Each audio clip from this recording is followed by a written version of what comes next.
Firstly, many thanks to Ellen Lloyd over at AncientPages.com for her extensive research and writing on the conspiracy. Has a buried city within the Grand Canyon been covered up? The Hopi Indians have a traditional story told to them by their ancestors. It details the original pyramid builders living in an underworld in the Grand Canyon. Dissension arose between the good and the bad, the people of one heart and the people of two. Machado, who was their chief, taught them how to leave the underworld. He caused a tree to grow up and pierce through the roof of the underworld, letting the people of one heart climb out. They settled by Passisvi, Red River, which is in Colorado, subsequently growing grain and corn. They then sent out a message to the Temple of the Sun, asking the blessing of peace, goodwill, and rain for people of one heart, but their messenger never returned. Among the engravings of animals in the local caves is an image of a heart over the spot where it is said the entrance to be located. This legend was learned by W.E. Rollins during a year spent with the Hopi Indians. An article published in the Arizona Gazette reinforced this legend. Ever since the article appeared, there has been a lot of speculations whether an underground city actually exists.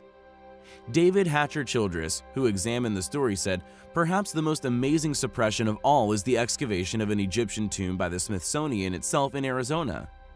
A lengthy front-page story of the Phoenix Gazette on April 5, 1909 gave a highly detailed report on the discovery and excavation led by a Professor S.A. Jordan of the Smithsonian.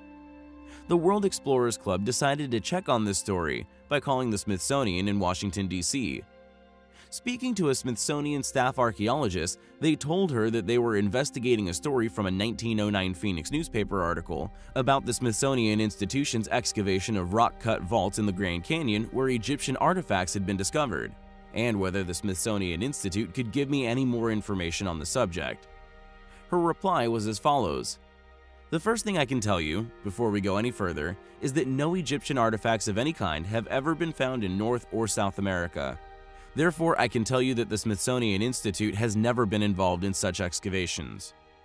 While it cannot be discounted that the entire story is an elaborate newspaper hoax, the fact that it was on the front page, named the prestigious Smithsonian Institution, and gave a highly detailed story that went on for several pages lends a great deal to its credibility.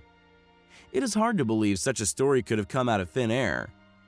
Is the idea that ancient Egyptians came to the Arizona area in the ancient past so objectionable and preposterous that it must be covered up? Perhaps the Smithsonian Institution is more interested in maintaining the status quo than rocking the boat with astonishing new discoveries that overturn previously accepted academic teachings. Historian and linguist Carl Hart, editor of World Explorer, then obtained a hiker's map of the Grand Canyon from a bookstore in Chicago. Poring over the map, they were amazed to see that much of the area on the north side of the canyon has Egyptian names. The area around 94 Mile Creek and Trinity Creek had areas, rock formations apparently, with names like Tower of Set, Tower of Ra, Horus Temple, Osiris Temple, and Isis Temple. Could these legends actually be true? As always, thanks for watching, guys. Take care.